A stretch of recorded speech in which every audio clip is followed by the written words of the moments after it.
皆さんこんにちは。この川は浅野川と言います。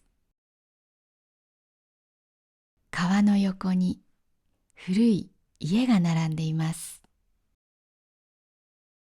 あのような家を町屋と言います。今日はその町屋が並ぶ茶屋街を歩きます。まずはこの細い道を行きましょう。これは数江町と読みます。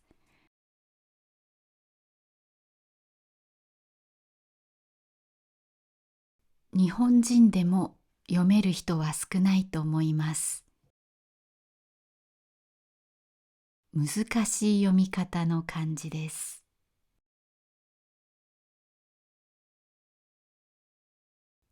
こんなところにお寺があります。大きい木ですね。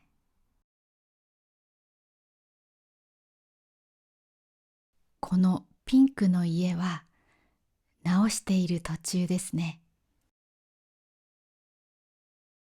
この道の右手側の建物は反対側に入り口があります。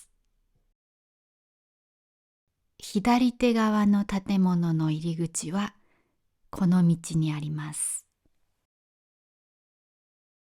これはこの店の飲み物の値段ですね。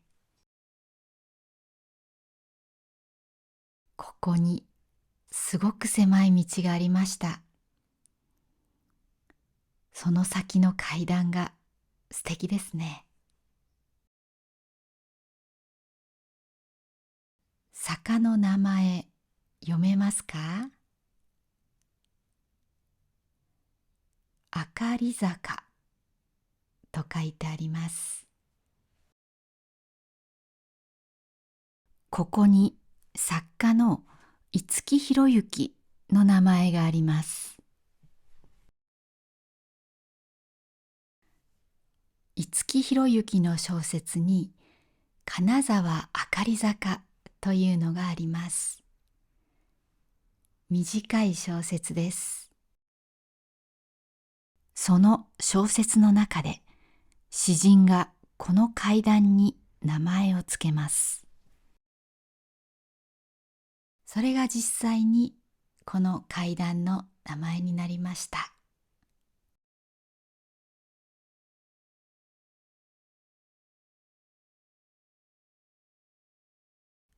今度はあかり坂を下りましょう。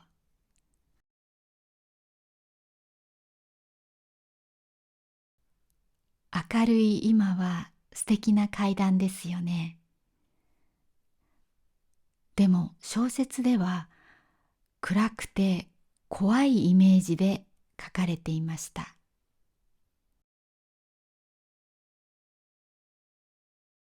ここは茶屋街です。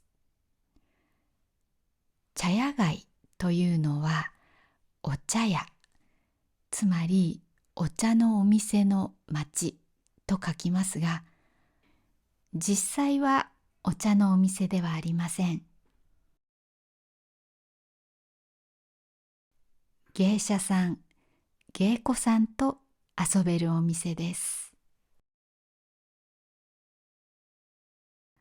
今は観光地になってホテルやカフェもあります。でも数江町茶屋街は夜開いているお店がほとんどです。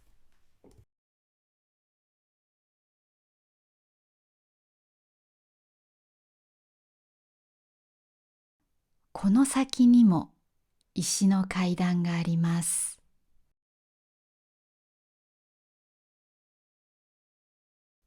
アート・オブ・芸者って書いてありますね。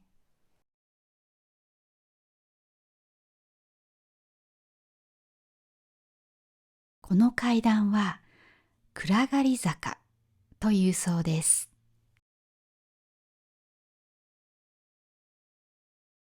暗がりは暗い場所という意味です。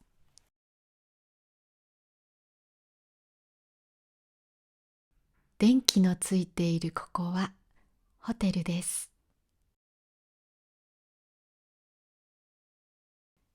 調べてみたら、一泊二人で3万円ぐらいでした。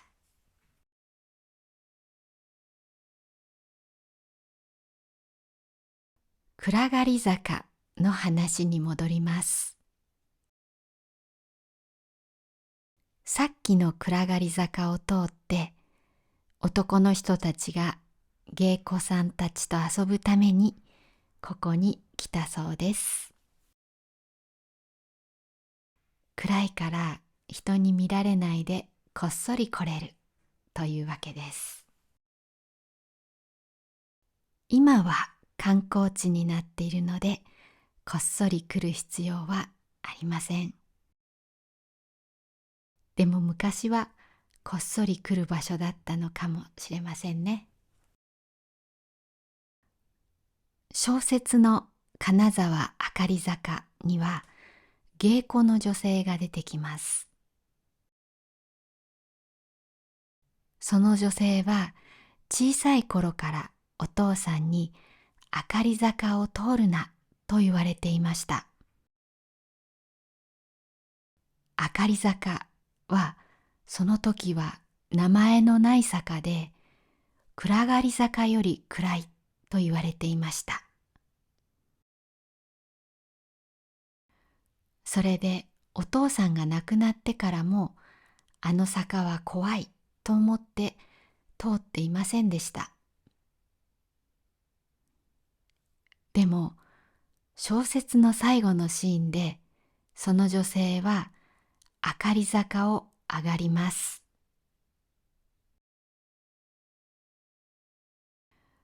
暗くて怖かった坂があかり坂という新しい名前になったという希望を持って上がっていきます。いろんなことを怖がっていた過去を捨てて、新しい人生を始めるというような終わり方です。小説の中では詩人が坂に名前をつけましたが、その名前が実際に坂の名前になりました。次はもう一つの茶屋街に行きます。さっきの浅野川の橋を渡った反対側にある東茶屋街というところです。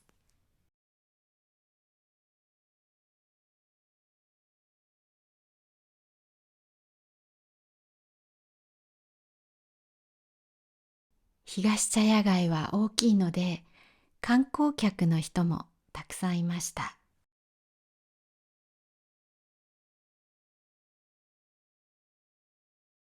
ここ、よく見ると中に車が止まっています。駐車場なんです。すごい素敵ですよね。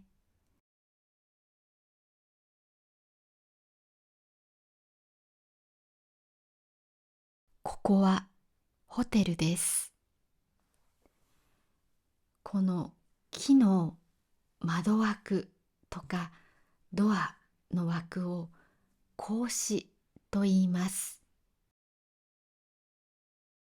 町屋はこの格子がとても特徴的です。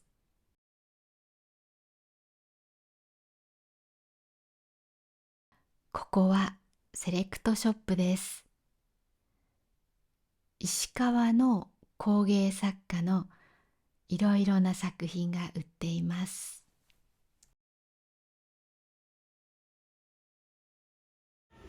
すいません、動画撮っても大丈夫ですか？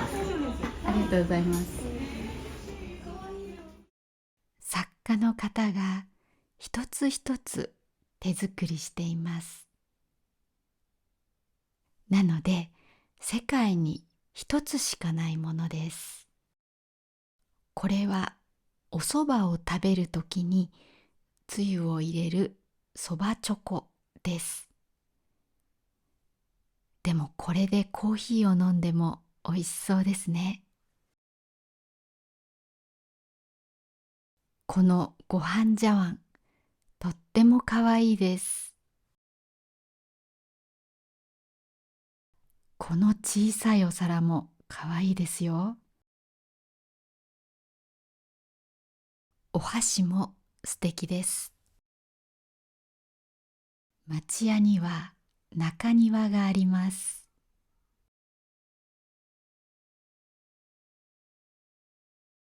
いろいろ素敵なものがたくさん売っていました。今度車で来た時にお茶碗を買いたいと思います。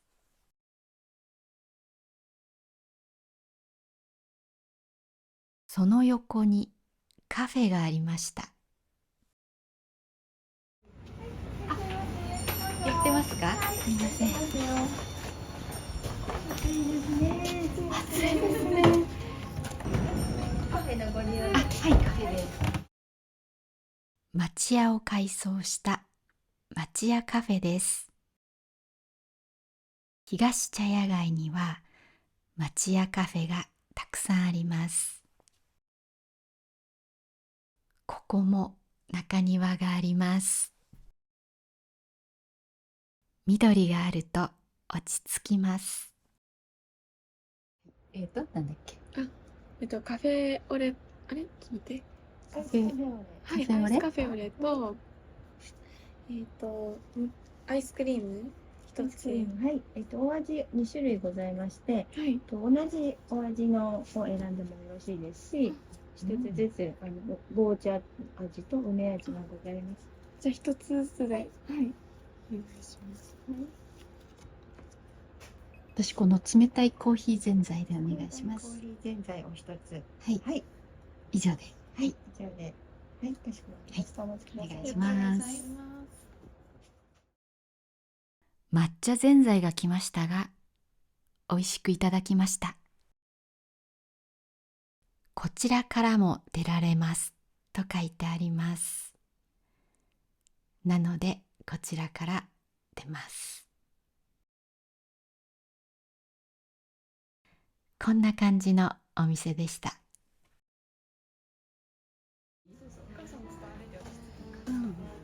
ピアノが聞こえてきました。生っぽいよね。ほら。生演奏だったみたいですね。生演奏というのは CD などではなく、その場で弾いているという意味です。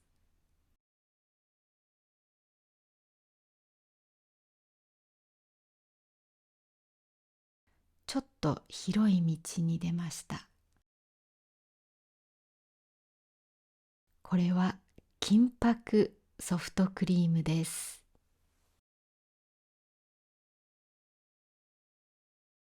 金箔というのは金をものすごく薄く伸ばしたものです。金閣寺には金箔が使われています。金箔の 99% は金沢で作られています。なので金沢ではいろいろ金箔のものが売っています。これは金箔あんみつ。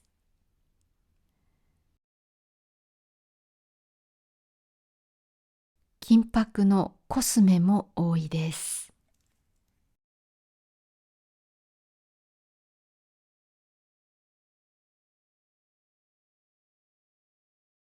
これは金箔のパックです。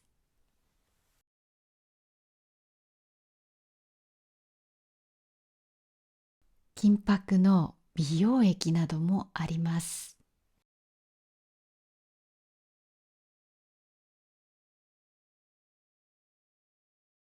ここはホテルです。こういうところに泊まるのも素敵ですね。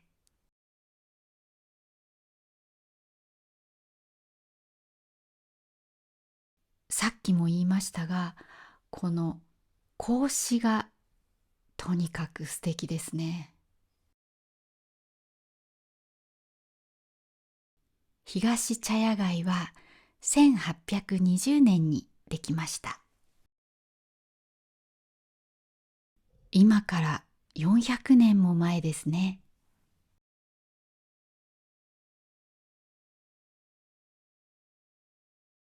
ただいま満席ですと書いてあります。満席というのは席がいっぱいで座る場所がないという意味です。この春野屋さんは今も芸妓さんのいるお店だそうです。東茶屋街には今でも5軒芸妓さんのいるお茶屋さんがあるそうです。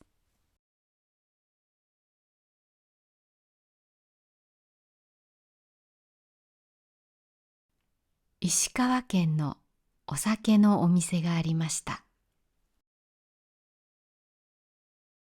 120種類の飲み比べと書いてあります。飲み比べるというのはいくつか種類を飲んで味を比べるということです。すいません、この飲み比べって量はどれくらいですか？量は1合ないぐらいですね。1合ないぐらい。はい。じゃあこの彩りセット。彩りセットで。はい。はい。では、1500円ですね。これで。はい。2000円はお借りいたします。500円お返しいたします。この3種類を飲み比べます。早当店限定のお酒になりまして、はい。限定というのはそこだけという意味です。ここでしか売ってないんですか？そうですね。はい。独占販売という形で作っていただいております。当店限定というのはこのお店でしか売っていないという意味です。ヒス・オブ・ファイヤーという純米大吟醸ですね。ノーベル賞の晩餐会で飲まれたり、あとルイ・ヴィトン・ジャパンのニューイヤーパーティーで初めて採用されている日本酒ですね。ノーベル賞、ルイ・ヴィトン・ジャパン、聞こえましたか？でこちらが天狗米というブランドですね。石川県の有名なブランドになります。天狗米はとても有名なお酒です。実は私が日本酒を飲めるようになったのは天狗米のおかげでした。最初の一口目は1番から順番にお飲みいただくとお味の違い分かりやすいと思います。わかりました。はい。では1番から飲みます。3種類とも純米大吟醸なのでとても飲みやすかったです。純米大吟醸が何かはこの動画を見てください。日本酒が飲めない人も純米大吟醸なら飲めるんじゃないかと思うんですが、どうでしょうか？日本酒が飲めない人にぜひ純米大吟醸を試してもらいたいです。この日本酒のお店は2階がありました。2階で飲んでもいいそうです。2階で飲めばよかったと思いました。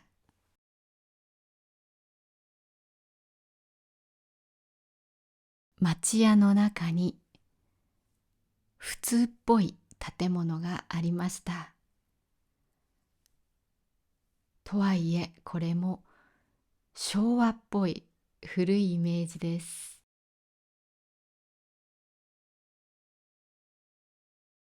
東茶屋街は日本の伝統的な町屋が楽しめる場所でした。着物をレンタルして着物で街を歩くこともできます。夏は暑すぎて、冬は寒すぎて無理ですが、気持ちのいい季節にはぜひ着てみてください。最後にコメントを一つ紹介します。WH さんからです。The note about the U sound is especially helpful. I'm not very familiar with IPA, but do you mean that our lips should not be very rounded when saying the U correctly? Thank you for your comment. You are correct. Your lips should not be very rounded when pronouncing the U sound in Japanese.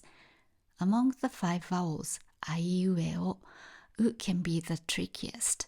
You don't round or pout your lips. Instead, they should be more relaxed. In my subscription course, we cover these sounds from the basics in detail. For example, the vowel O can be also a bit challenging, and certain consonants can be tricky too. You learn how to pronounce these sounds accurately and can even upload recordings to get my feedback. You won't be learning alone in my course. If you have any questions, feel free to ask anytime. はい、では今日の動画はここまでです。今日覚えた日本語をぜひ使ってみてくださいね。ではまた次の動画でお会いしましょう。良い一日を。